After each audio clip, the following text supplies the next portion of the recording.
Bonjour, bienvenue sur la chaîne Terre de l'Ouest GHK, la chaîne qui vous parle de nature, de jardin, de biodiversité, de tout ce qu'il vous faut savoir pour prendre soin efficacement de votre jardin, toujours sans vous épuiser. Aujourd'hui, je vais vous montrer la suite de la progression de comment j'ai effectué les plantations dans la serre. Restez bien jusqu'à la fin, car vous savez bien, à la fin, il y a toujours des bonus. Pour ceux qui ne sont pas abonnés, n'oubliez pas de vous abonner, de liker, de partager. À bientôt. Là, comme vous pouvez le voir, ici, ça c'est la partie qui est bâchée. La bâche avec des fraises qui produisent déjà depuis, on est au mois de mai, depuis mi-avril, début mai. On commence déjà à avoir des fraises. Cette variété-ci, c'est la variété Maestro. Et plus au fond, je vais vous montrer la variété Sirène, qui est non remontante, mais qui a l'avantage d'être précoce et de fournir beaucoup plus tôt. Comme je vous le dis toujours, paillage, paillage, paillage. Donc là, vous avez vu le paillage et tout a été fait ici sur but. Ici, j'ai le tuyau poreux, donc il va avoir l'avantage de où l'eau va vraiment sortir sur tous les pores. Il y a aussi des tuyaux. Le goutte à goutte, il y a aussi le goutte à goutte qu'on peut utiliser pour l'irrigation. Et tout en hauteur, on a le récupérateur d'eau. J'ai la chance que le terrain ici, il est légèrement en pente. Le terrain, il est légèrement en pente, donc l'eau coule pas à gravité. Ici, donc, j'ai des courgettes, plusieurs variétés, la verte, la ronde, la blanche et la jaune. Je mets des coquilles d'œufs parce que tout ça, ça peut être bénéfique pour le sol. Toujours du paillage. Hop. Là, vous allez voir au-dessus, c'est hyper sec. Et là, hop, je vais essayer d'aller tout en bas. Et on voit bien que, hop, c'est beaucoup plus humide. Donc là, j'ai mes plants de courgettes. On a fait déjà, là, on a déjà des fleurs. Et le début de la courgette ronde. Ça, on peut bien la voir. Ça, c'est du persil. Ça va faire 2 ans. C'est toujours là. Là, on a du céleri qui va être en fleurs. Je vous conseille vraiment de laisser souvent vos plants monter en graines. Comme ça, ça va se ressemer et l'année suivante, vous aurez toujours des plants. Là, c'est des plants de tomates qui sont déjà en fleurs. Là, l'arrosage a été fait juste à la plantation et il n'y a plus jamais eu d'arrosage. Je vais encore effectuer un autre arrosage. Mais bon, moi, je limite toujours l'arrosage parce qu'avec le paillage. Là, on a d'autres plants de tomates. Ici, c'est de la consoude. C'est très très bien la consoude. Quand on a des blessures, des fractures et tout ça, on peut mettre dessus. Ça cicatrise très bien. Et ça aussi, l'avantage de fleurir bleu. Là, on va avoir l'avantage d'une petite fleur qui va attirer les pollinisateurs, qui vont permettre que les pollinisateurs arrivent dans le jardin avant pour pouvoir polliniser tout ce qui sera plein de tomates ou d'autres plants. La consoude aussi, un fertilisant, on peut l'utiliser dans ces trous de plantation. Là, on a la pomme de terre qui revient chaque année. De ce côté, on continue avec des fraisiers.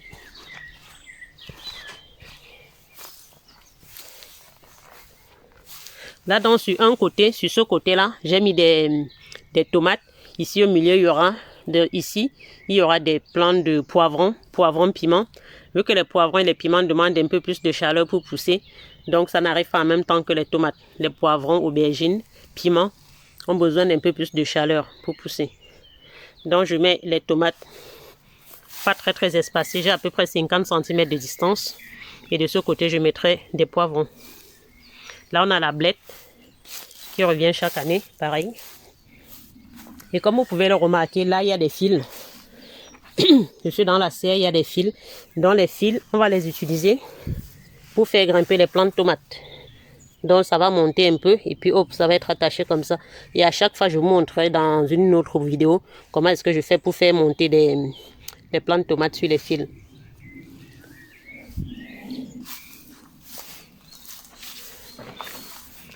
Ici, j'ai mes plants de salade. Ça va faire 3 ou 4 ans déjà que je ne ressème plus de salade parce que là, je les laisse monter en graines, ça se ressème. Et l'année suivante, chaque année, j'ai des salades qui reviennent.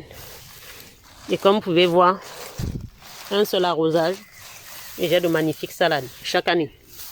Et aussi l'astuce pour les salades, quand vous les coupez, vous coupez vraiment au-dessus. Vous ne coupez pas, vous laissez tout au fond la salade. Donc chaque année, ça va revenir. Et même dans l'année qui suit. Ici, j'ai un plant de physalis pareil qui revient chaque année.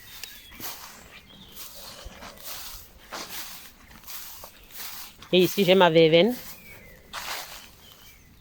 La verveine, si vous plantez la verveine dans la serre, c'est vrai que la verveine est gel, mais en plantant, super bon.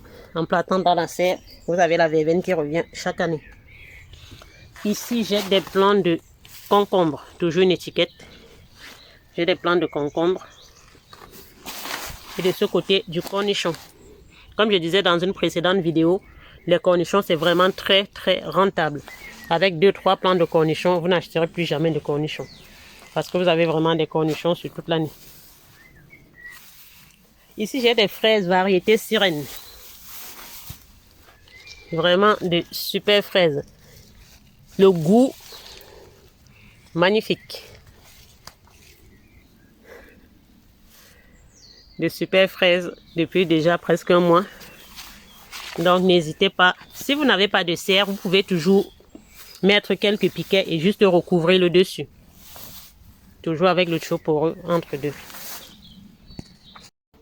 Pour ceux qui sont restés jusqu'ici, je vous en remercie déjà.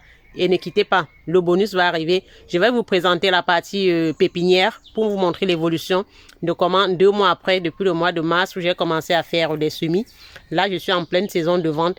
N'hésitez pas, ceux qui sont tout prêts, à commander et à passer chercher vos plants, soit sur l'exploitation ou sur les marchés ou les foires. Parce que les plants sont en train de partir très très rapidement et bientôt il n'y en aura plus pour tout le monde. Ici donc j'ai refait des plants de betteraves parce que toute la première et deuxième série c'est fini. Donc avec les foires qui s'enchaînent, j'ai refait des plants de betteraves, de blettes, des haricots verts.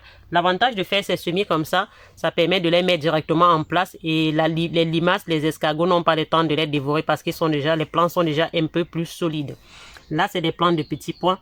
Je vous montrerai dans une prochaine vidéo l'aménagement d'un petit bac potager pour vous montrer comment l'optimiser. L'optimisation en direct d'un petit bac potager. Donc ici, ça c'est la prochaine série de tomates qui sera pour les ventes fin mai. Pour le festival des extravertis, pour ceux qui viendront sur Pont-Louis. Très très intéressant le festival des extravertis. Là j'ai du soja. Toujours compter de la perte. Là j'ai aucune levée parce que ça a dû pourrir. Peut-être par excès d'eau, les graines étaient un peu trop vieilles.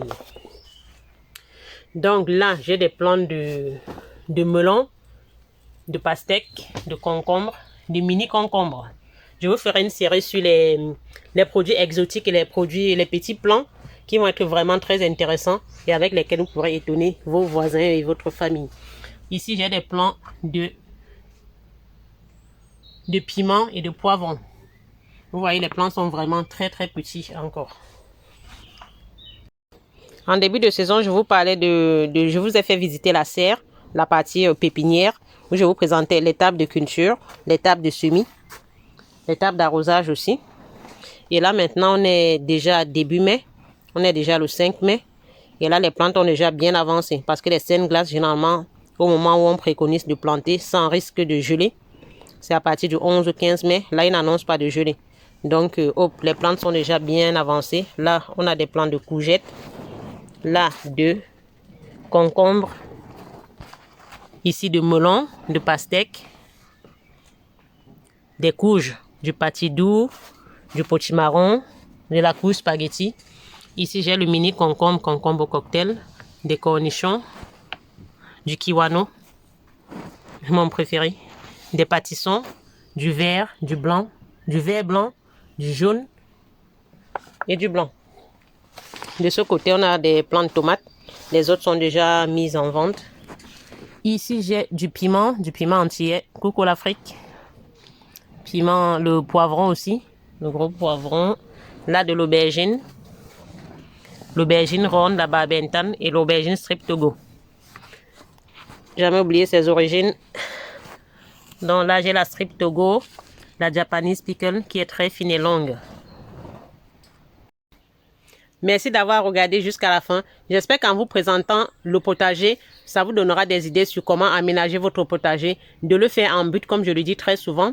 des buts de culture, ça permet vraiment de garder l'humidité très longtemps et de pailler aussi. Le paillage, c'est vraiment très important de pailler le jardin. Ça permet de limiter, de garder l'humidité, de désherber moins et de passer vraiment un temps beaucoup plus intéressant dans son jardin. Merci, n'oubliez pas de liker, de partager, de vous abonner, activer la cloche de notification et à bientôt pour nos prochaines vidéos. Merci encore de nous avoir regardés. Très bientôt.